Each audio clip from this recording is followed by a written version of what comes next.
Hello everyone and welcome back to another Tabletop Odyssey episode here. We have yet another Malifaux crew Unpack for you. This time it is the Resurrectionists. And we are, by very overwhelming voting here, going to be doing Reva Cortinus and the Revenant keyword. With that being said, let's dive into the video. So who is Reva and why might you want to play her?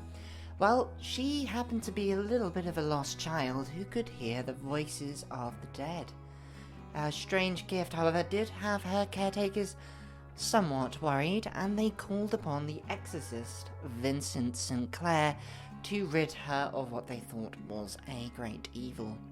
Quite understandable, to be honest. However, his exorcism did not quite go as planned, and instead he was enraptured and endowed by her power, and decided he's going to actually become her protector instead. See, she's just a little bit harmless, you know? No one evil or anything. A caretaker of lost spirits. And then soon, it found that she managed to gather herself a whole cult following. Not really by design or anything, it just sort of happened. Loads of people, both alive and dead, you know, those grieving and those who have recently passed. All at her side, one for one big, nice, happy family, drawn like moths to a flame. And of course, she decides that she's just gonna turn those moths into candles when they die, because that's what you do, right? Nice little corpse candles. Set alight their corpses and then birth them again, once again in new forms. That's right, she can bring people back from the veil. Quite cool. On the pyre they fail, and from the pyre they will return. Now, the return of the Burning Man, however, that did a few annoying things to her. A few strange things, and the call of the Grave Spirit and that of the Burning Man are conflicting within her. A headache, to be sure. Now she just really wants to keep her and her disciples safe, no matter what happens. So why would you want to play Reva and the Revenant keyword? Well, perhaps you just like the pun in her name, you know, Reva, Revenant. It's right there. She's pretty cool though. Maybe you just wanted to see what happens if you took Florence Nightingale and made her a necromancer. You know, instead of just not only saving those in the hospital that she could, but bringing those back that she couldn't. Maybe you are the leader of a cult, or just part of one, or plan on joining a cult in the future, you know, something like that. And you just really like that cult vibe, right? One of us, one of us, one of us. Or maybe you really like the creepy nun aesthetic, or the ghost Jesus aesthetic, you know, that sort of thing. Take your pick, really. Or maybe you're just the sort of person who has an unholy obsession with seeing the future in the flames. Bit like a certain red witch, Well, let's see what the cards say. First up is the Reva Cortinus' Death Shepherd title and her crew card. The first of two titles, as always here. This particular title card revolves around the Spirits in the Flames ability, which applies to all of your models, handing out burning to enemies within 2 inches when shielded is removed from your model, usually from when your opponent is attacking you. Have fun.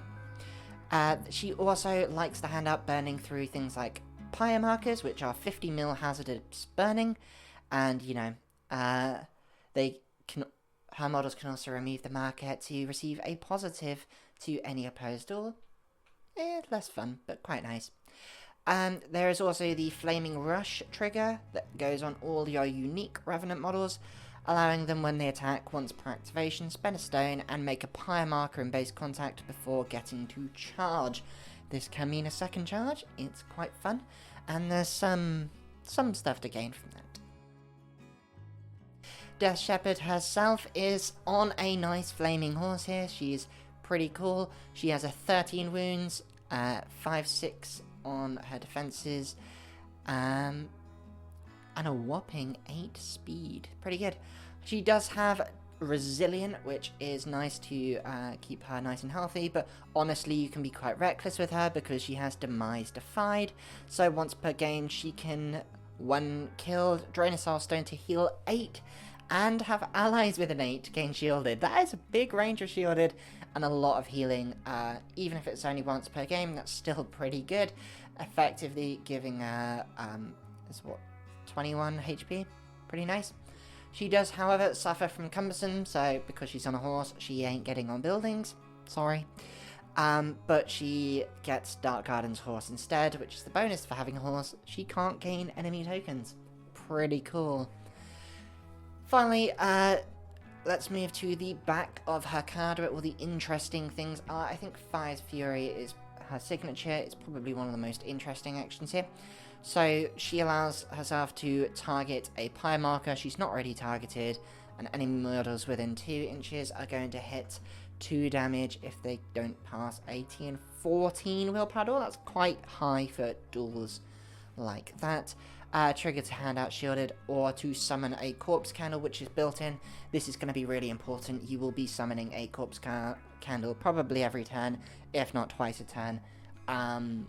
For reasons we'll get to in a moment. She has 2 attacks as well, first of which is Spark in the Night, which is nice little plink to hand out stunned, but it also has a great stone trigger here, which allows a 3-inch pulse to resolve models' burning tokens, and remember, it's models within 3 inches, not just enemy models, it's any models within 3 inches of the target, resolving their burning tokens. And then the target is dealt damage equal to the amount of burning tokens resolved, so you can really spring a nice amount of damage there if you've got quite a few models with burning in range. Quite an interesting choice. We then have the Ethereal Reaping, which is a fantastic melee action. To be honest, it's 2-inch range, but it can draw range and line of sight from friendly models with shielded, so it's really important that you get shielded on your allies here. Get them out and she can just throw a range. Remember, that says friendly models, not allied models, so anyone preparing for shielded, she can just draw range and line of sight from. 2 interesting triggers, one to hand out burning within 3 inches, which is pretty good range, and of course if you're drawing range and line of sight from another model, you can use Lead the Flock to get that model to attack. That's nice. That's really nice. So quite a lot of combos going there. Obviously she's quite mobile, so get her in a good position, and then you can be drawing range and line of sight from Ethereal Reaping, use cover to protect yourselves, and then just getting off those simple duels. I really like Fire's Fury. Her totem is the Corpse Candle. You get 2 of these, they are minions, and they have Smouldering Heart. So when a friendly model, Revenant model within an inch performs a postal, you may kill this model to gain a positive. You will want to do this a fair bit because she can resummon them, remember? And when they are summoned, burning brightly, you get to draw a card. And having essentially 2 cards you can draw a turn, it's really good. But remember, if these guys do their actions first, and then die, and then are resummoned, they get another action, okay? That's pretty cool. When they activate, they're getting shielded as well, so they may only have 3 health, but shielded makes it pseudo 4. Not too bad there, but obviously you don't really care if they die. Their attacks, you will mostly be using the A Lit Path tactical action with these guys, which makes a pyre marker within 6 inches, and then does a 2 and 12 movement duel to move people towards it. You do have a nice little spirit guide to place you there, that's pretty cool. If you need to get up the field pretty quickly. If you manage to hit 3 rounds in a row, that's a pretty big place there. Normally you'd be like, oh, it's 18 inches, but you gotta remember pyre markers are 50 mil, so you can put that quite far up the field if you need to. And obviously when they activate, they've got a shielded token, so she can draw range and line of sight from them quite easily. Your other choice, however, is the Flickering Grasp for Raver Cortina's Luminary. She does not have a horse this time. Sorry, horse girls. But what she does have instead is the Sympathetic Whisper signature action, which hands out convert tokens and can make either pyre or shielded. Now, convert tokens, they are, on the surface, okay. They reduce the damage of those who have its attacks by 1. Really nice to have at times, but more importantly, Rava herself can utilize them. She does have a really cool, however, ability called the Veil Collapses for her unique models, which obviously includes things like effigies and emissaries, that when they activate, they can discard a card to make a pyre marker within 6 inches, not in base contact with an enemy model. That's pretty good. I know you can't put them in base contact, but 6-inch pyre placement, very nice indeed. Which brings us on to Luminary herself, a little bit more defensive with 6-6, a little bit slower with 6 speed. She's got 12 wounds, and she has Ghost Lantern, so when she's dealt damage, she can remove a pyre marker and 6 to reduce the damage by 4. That's a lot. She has Tear Back the Veil as well, so when she ends activation, allies within 3-inch pulse gain shielded. That's not her, just allies. And she's got something really interesting here. So, Into the Garden makes up a very important portion of how her crew works. So when another non-peon, so sorry Ghostlights, ally is killed, place it onto her crew card. And we combine this with a couple of abilities here. First of all is the Open the Door ability here. So for a cost of a stone and a 3, she can remove a model from her crew card and resummon it within 6 inches. And then it heals 3 plus 3 for each raise. So on an 8 you get 6 HP. It's pretty good. Yeah, so that's something else. And then there are some other models specifically, just like our totem, which really enjoy being in the garden, as it were. Now, she's got a few other actions here. First of all is Call of the Faithful. This takes care of the convert tokens. She can strip them from an enemy and obey them, which is really cool. Get them to move them away from a marker or get them to interact with something is really good. Yeah, also getting people to attack their allies, also pretty nice. But yeah, interacts galore, fantastic. Her signature is also pretty cool. It's Rally on a 6. You can move a non-unique ally 6 inches. That's basically just a minion or peon. Move up to its speed, which is really nice. You can have Erase Their Legacy to remove enemy scheme markers within 2. Fantastic for stopping things like Leave Your Mark or Search the Area, stuff like that. Really nice. Draw Out Secrets, obviously great as well. And a stone trigger here. Once per activation, give it a flicker token, which means it's going to die at the end of the turn. But if they have already activated, it doesn't count as being activated, so you can do it again. Now that is quite dastardly. See, you can be running this every turn if you want, if you've got the stones available, and trust me, you probably will. And you can essentially just kill your own models after getting a second activation out of them, and then you could open the door the next turn if you wanted to. Obviously, there's no actual limit on open the door. Do it as many times as you want. So this crew is actually fairly sturdy when it comes down to it. She's also got a nice attack here, Willed Flame. 8 inches, willpower door, 2 damage, and hands up burning and shielded to your allies. It's not bad. You might use it occasionally, but obviously things like Rally, Open the Door, Call in the Faithful are going to be the majority of your action usage. Temperance. This is her totem now. Now, Temperance is an interesting one. She's got 9 wounds and Aegis. It's fine. You don't actually mind if she dies, however, because when she's on the crew card, once per turn, a unique ally, when it activates, it can declare an action printed on her stat card. It doesn't have to discard a card. It doesn't count towards the action limit. They just get a free use of something on her card. That's amazing. But if she does die, obviously you can resummon her, and when she is resummoned, early grave means she is not getting summon or slow, which means she is good to keep interacting. That's nice. Now, for what she actually does, well, she can of course tap the ley line like most totems, or resupply, but she gets tap the ley line. It's nice to have. She's got Healing Energy, also nice to have. But the main things, obviously, is going to be Creep Along, moving this model up to its speed towards a friendly model, in line of sight. That's quite nice. And also join me to move the enemy 4 inches. And it'll do 3 damage if you throw it into a pie marker. Pretty good. Pretty good. I think just getting creep-alongs and healing energies from wherever is amazing. Obviously, you're going to have a bit of a stone issue, but we'll get to that. Okay, on to the rest of the crew. First of all is Vincent St, the Exorcist himself.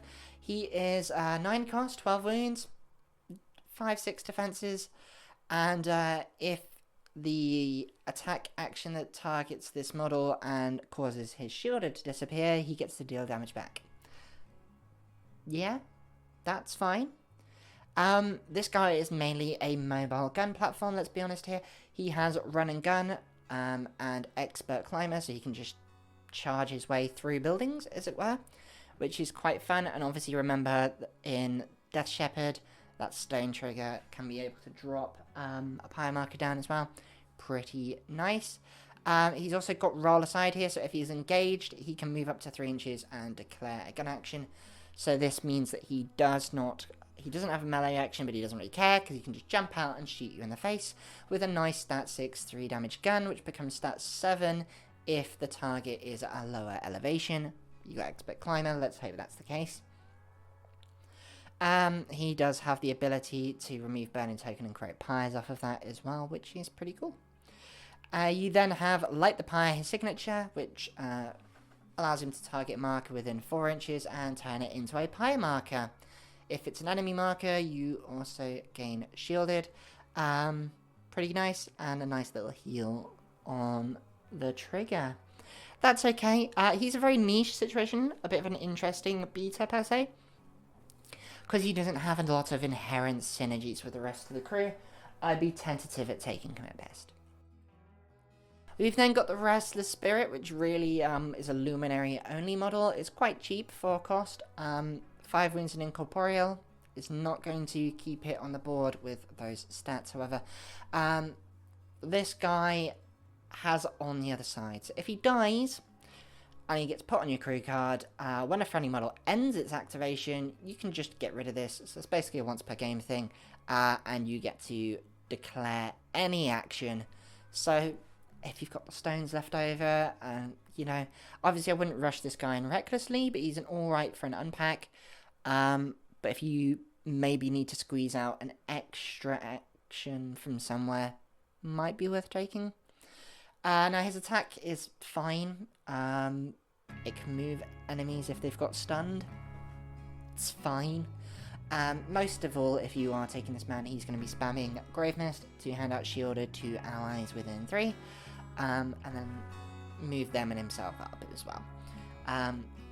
Not the most fantastic model. He is only 4 cost though, so depends if you have room.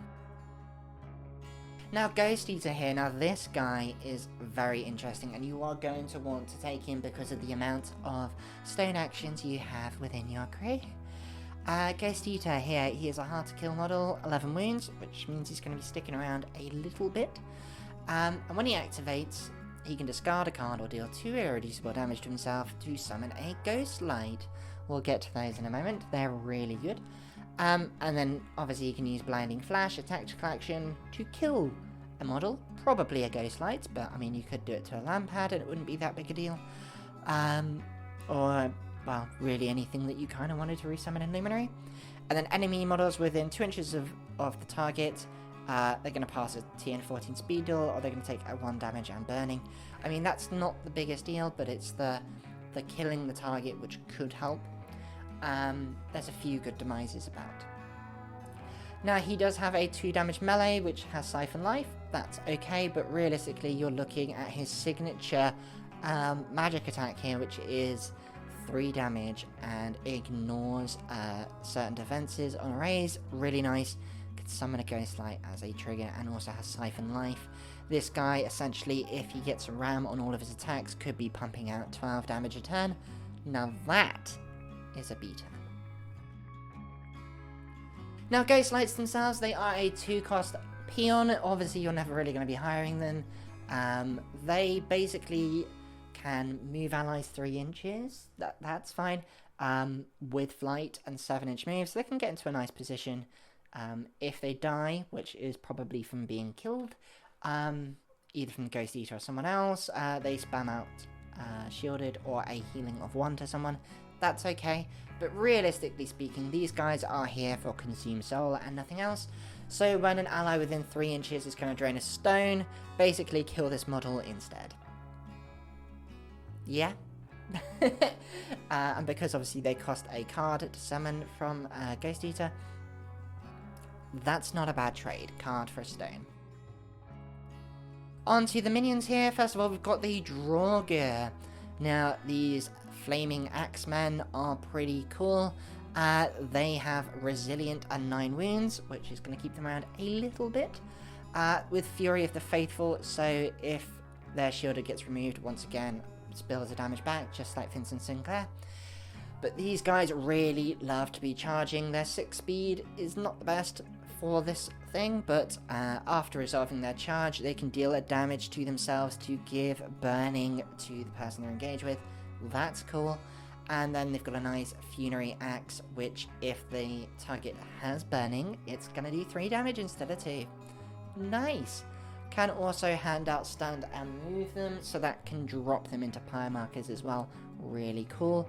And a coordinated defense, which is quite funny.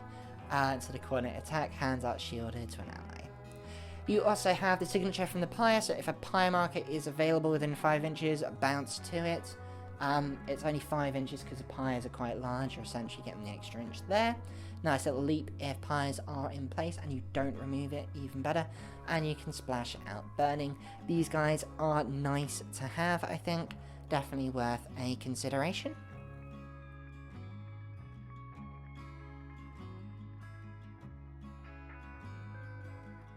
Now, these guys, however, are not worth consideration. They're worth taking all the time and possibly in multiples of. The Lampad at 6 cost, 8 wounds and 6 willpower and 7 speed are fantastic schemers. See, these guys are going to get up the board really quickly with Hovering Flame, allowing them to move up to 5 inches, ignoring other models and dropping burning on those they move through, as well as making pyres. Remember, models move through, that can be allies if you want to put burning on them to use up for Death Shepherd Stone trigger. Now, their defenses, they do have Blinded by Light, so if they take damage, you can drain a stone to make a scheme in base contact with a friendly model with an 8. That's pretty good. Handing out schemes from 8 inches for the cost of a stone is definitely not the worst. But if they are managed to get killed once per turn, they just discard a hard, heal 3, and place into a base contact with a pyre marker in 6. Yes, that is what you need. Just a nice jump out to a pyre marker instead is just great. They also have the Breath of Fire, so they can contribute to adding burning to enemies, 2 damage, and does damage to someone within 2 inches as well, and gives them both burning. And if you remove a different model within range and remove their burning token, you can deal 2 damage on top of that to someone else. So it's a bit weird, really. You could kind of hit someone who's got a lower defense, do the 2 damage to them, hand out the 2 damage to someone within 2 inches of them, and burning to them both, and then remove the burning with Hungry Flickers on that other model to deal another 2. So you can just, like, kind of hit someone who's easier to hit to do damage to someone harder. They can also get draw out secrets here, so honestly these guys are just fantastic schemers. Obviously in Boundary Dispute you're taking 3, so I mean Draugr are nice to get up the board with, but these guys, they don't even need a pyre marker, they're just good. Shieldbearers, these guys are your cheaper minion, they are 5 cost. These are more like little friendly tanks. They're maybe worth keeping 1 or 2 around, someone who you want to stay alive. They're not the most mobile though, but they have Plant the Shield, so they can place into base contact with an ally in 3 inches and hand you both shielded, which is okay. It's not that big a movement, but it's nice to have. They do have armor and take the hit with 7 wounds there, so they're going to be taking some damage quite a lot and taking damage off of the guys who don't want to take damage, which is nice to have. Their sword is okay. It's got that Hungry Flickers again, which is already obviously nice to have. if you want to spike on damage, but really their main attack here is going to be the shield shove to move targets 2 inches. This gets them off informants markers, away from plant explosives tokens, and it's going to push them into pyres, especially with that knock aside trigger as well, moving up to 5 inches. Solid model there. Now, surprisingly, this crew is not very big, and I was like, are we sure this is it? And yes, it is in fact it. However, we are now on to our versatiles and out of keywords here, and quite honestly, there isn't really much reason to take out keywords at all. But I will go with a couple of picks here. First of all is the Bone Pile. It's quite cheap. He's got Expert Climber, and he's a little bit like a mini Vincent St, if I'm being honest. So these guys like being on a higher elevation, and they've got Throw 'em a Bone, so if you're on high elevation 2 or higher, you gain plus 6 inch range to it, so that becomes a 10 inch range, and you can heal 1 and remove a token. Now this actually combos in a weird way with Death Shepherd, because you can just remove your own shielded to spam out burning if you need to get that burning out. An interesting choice. I guess it gets the healing 1 as like a, well, I've stripped your shielded, but I'm healing you 1. It's an interesting signature. You do have the Bone Javelin, however, which does an extra damage if the target's on a lower elevation, making it essentially a min 3 attack from 10 inch range, and has Infect as well, so handing out Poison to stack with Burning. Poison obviously isn't removed at the end of the turn, it's just a nice bit of ticking extra damage as well. Quite nice to have in your repertoire. Your melee's okay, probably won't use too much, but it does have a nice trigger to interact if you kill something, though you probably won't off the melee. And finally, you have Fuse Joints, so if you after you resolve an action, you can remove a Remains marker within 2 to heal 2. That probably won't happen too often, especially not in this crew, but it's a nice little toolkit to have for a cheap model if you need some damage. Yeah. The alternative, of course, is to take something like the Carrion Effigy, which of course is going to get your crew card abilities from Quick Study. I think this fits a little bit better with Luminary. Handing out convert tokens can be quite good. And obviously handing out pyres for the discarding a card, really nice. They have Graveyard Ambience, which obviously removes token as well, so can trigger that shielded burning thing. And if there's a summon, which a lot of your models will have summons, you can move them up to 4 inches. This is nice.